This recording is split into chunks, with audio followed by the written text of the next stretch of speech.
Kasus ini memang aneh, tetapi menjadi sebuah momentum bagi kita semua bahwa tolong agar jangan sampai ke depan ada lagi kasus-kasus seperti ini di mana seorang perempuan yang bermaksud baik untuk membuat seorang suaminya tidak mabuk-mabukan lagi, justru dia harus diajukan ke muka persidangan.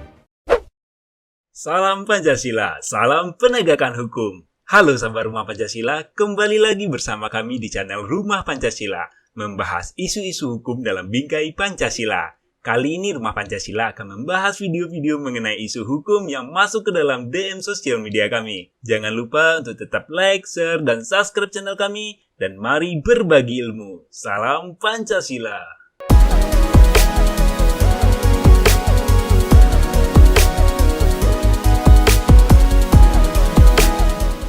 Salam Pancasila, salam penegakan hukum.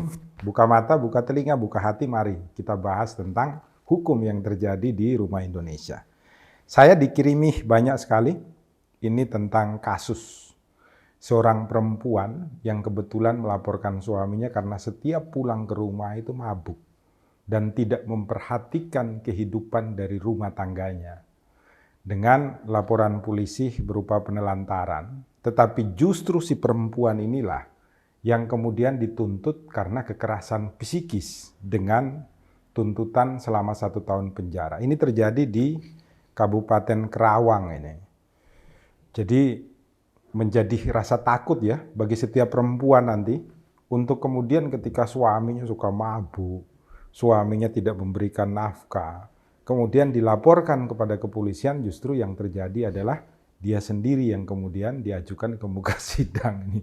Menjadi bahaya bagi kita di Rumah Indonesia ketika peraturan perundang-undangan dipakai secara salah untuk menghancurkan orang yang justru menjadi korban. Kita lihat dulu nih komentar dari netizennya Indonesia ini. Yang pertama Abi Bayu, opo meneh iki, bahasa Jawa ya, apalagi ini artinya seperti itu. Kemudian Harlan Caniago, hukum kita sangat konyol, betul. Sebenarnya bukan hukumnya yang konyol ya, tapi biasanya oknum penegak hukumnya yang konyol atau tidak mengetahui. Ini kita ambil dari fakta.indo ya. Nah, saya dan Rumah Pancasila ingin menggarisbawahi bahwa analisa yang saya lakukan hari ini itu tidak didasarkan kepada alat bukti dan fakta persidangan. Tetapi saya memakai dasar peraturan yang diatur di dalam Undang-Undang PKDRT, penghapusan kekerasan dalam rumah tangga. Kenapa demikian? Karena kami tidak tahu mengenai fakta persidangan sehingga dituntutnya 1 tahun. Di dalam pasal 45 Undang-Undang PKDRT itu betul diatur.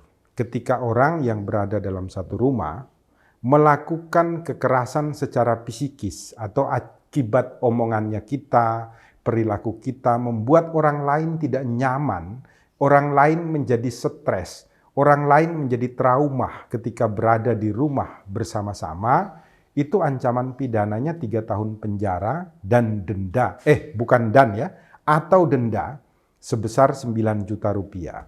Pengertiannya adalah begini, kalau Anda tidak dihukum pidana, maka Anda akan dihukum dengan denda. Salah satunya. Nah, karena ini bersifat alternatif, maka seharusnya di muka persidangan itu yang dituntut itu adalah dendanya terlebih dahulu. Nanti kalau dendanya tidak bisa dibayarkan baru harus masuk penjara selama beberapa waktu sesuai dengan putusan hakim. Ini sama ya dengan undang-undang lalu lintas. Seperti umpamanya kelengkapan kendaraannya kurang, maka di situ ada. Umpamanya dihukum penjara 2 bulan atau denda Rp250.000. Yang diajukan denda dulu, kalau tidak bisa bayar baru masuk penjara umpamanya 1 bulan. Contohnya seperti itu. Yang jadi masalah adalah pasal 45 itu ada 2 ayat. Ayat 1 betul, ancamannya 3 tahun. Atau denda 9 juta rupiah.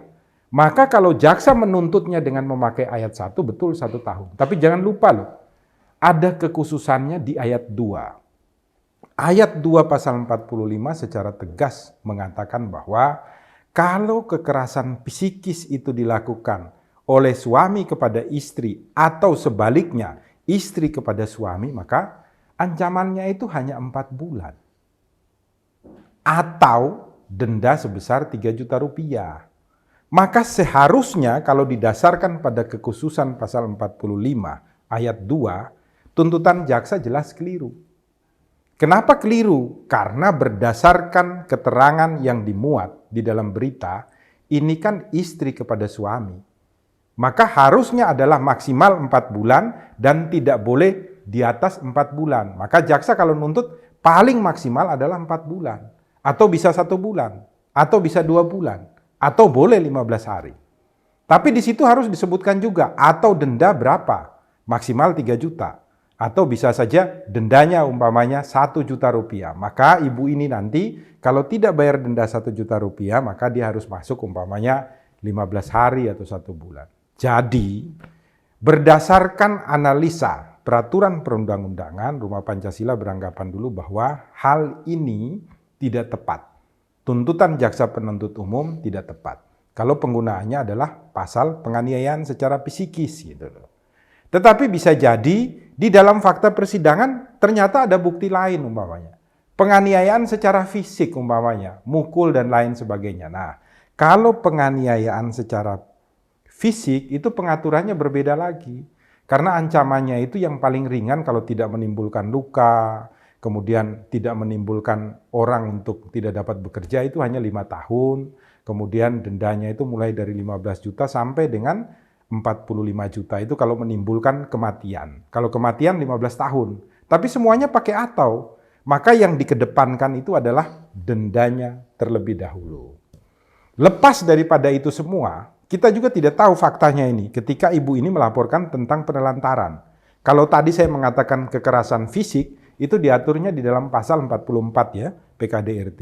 Sedangkan kalau kita berbicara mengenai penelantaran, itu diatur tersendiri di dalam pasal 49. Ini juga harus diterapkan kalau memang suaminya tidak memberikan nafkah loh, kepada orang yang berada satu rumah.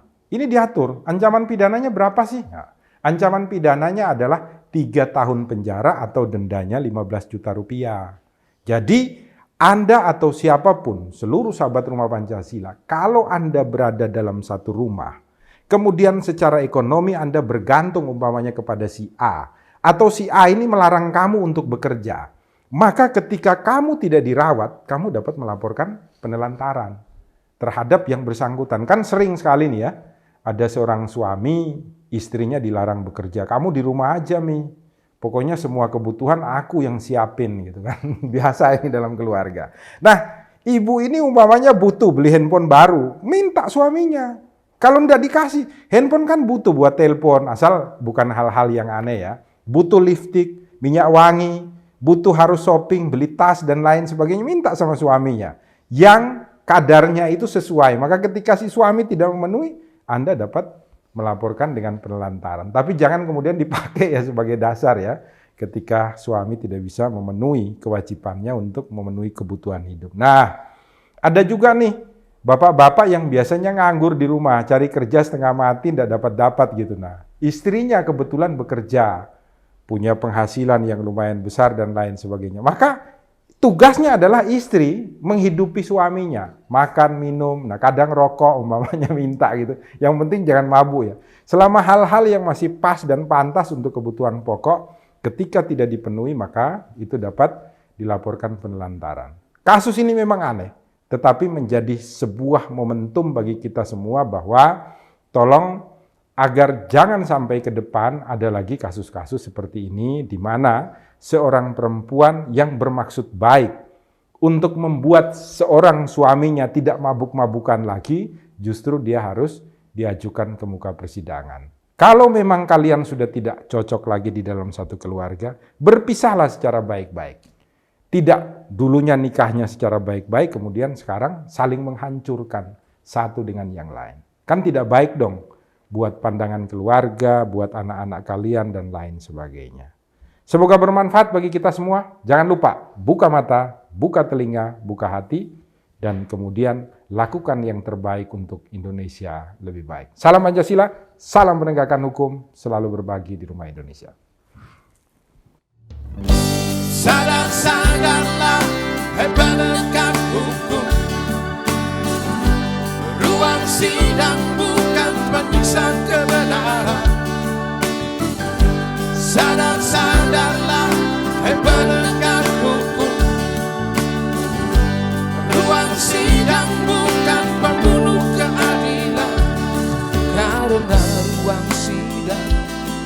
adalah untuk kebangkitan.